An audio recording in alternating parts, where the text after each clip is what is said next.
হঠাৎ করেই পুরী চললাম আমরা। আমি এখন মন্দিরের সামনেই দাঁড়িয়ে আছি। পুরীর জগন্নাথ দেবের মন্দিরের সামনেও প্রচুর ভিড়। একে শ্রীক্ষেত্র বলা হয়। মহাপ্রভু চৈতন্যদেবের পায়ের ধুলো পড়েছিল এখানে। কত মহামানব যুগ যুগ ধরে এই অঞ্চলে এসেছেন, তাদের পায়ের ধুলো দিয়ে গেছেন। জগন্নাথ ধাম কলিযুগে শ্রীবিষ্ণু জগন্নাথের সাথে দাদা বলরাম এবং বোন সুভদ্রাকে নিয়ে অবস্থান করছেন।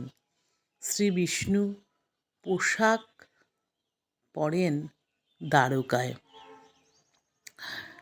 আর জগন্নাথ ধামে এসে খাওয়া দাওয়া করেন আর শয়ন করেন রামেশ্বরে। এমনই সকলে জানে। কলিযুগে বিষ্ণুর এই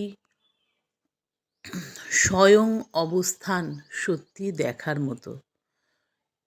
এই মন্দিরের ভেতরে আছে বলরামের স্ত্রী বিমলা দেবীর মন্দির, যেটা অন্যতম সতীপীঠ নামেও পরিচিত। অসাধারণ সেই মূর্তি, দেখার মতো, কিন্তু ফটো তোলার পারমিশন নেই। জগন্নাথ ধামে কাঠের আগুনে ওনার খাবার রান্না হয়। একটি নির্দিষ্ট কুয়ো থেকে জল তোলা হয়। 6 বার জগন্নাথ দেব ভোগ গ্রহণ করেন, তখন মন্দিরের দরজা বন্ধ করে দেওয়া হয়। মহাপ্রভু যে পুরোহিত, তিনি দেখেন জগন্নাথের হাতের কোণায় ভোগের প্রসাদ লেগে রয়েছে। তখনই তিনি বুঝতে পারেন প্রভু ভোগ গ্রহণ করেছেন। তখন আবার দরজা খুলে দেওয়া হয়। বলরামের স্ত্রী বিমলা দেবীর মন্দির ছাড়াও নৃসিংহের মন্দির, গণেশের মন্দির, একাদশীর মন্দির আছে।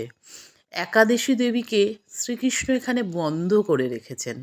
এখানে এলে চাল দিলে আর একাদশী পালন করতে হয় না। মন্দিরের 4টে ভাগ। প্রথম ভোগ মণ্ডপ, তারপর নাট্যমঞ্চ, তারপর জগমোহন এবং শেষে মূল মন্দির দেউল। মন্দিরের পাশ দিয়ে সগর্জনে আছড়ে পড়েছে দুরন্ত মহাসাগর, কিন্তু সেই আওয়াজ কিছুতেই মন্দিরে পৌঁছয় না, কারণ বিশাল বড় মেঘনাদ পাঁচিল দিয়ে ঘেরা মন্দিরের চারপাশ।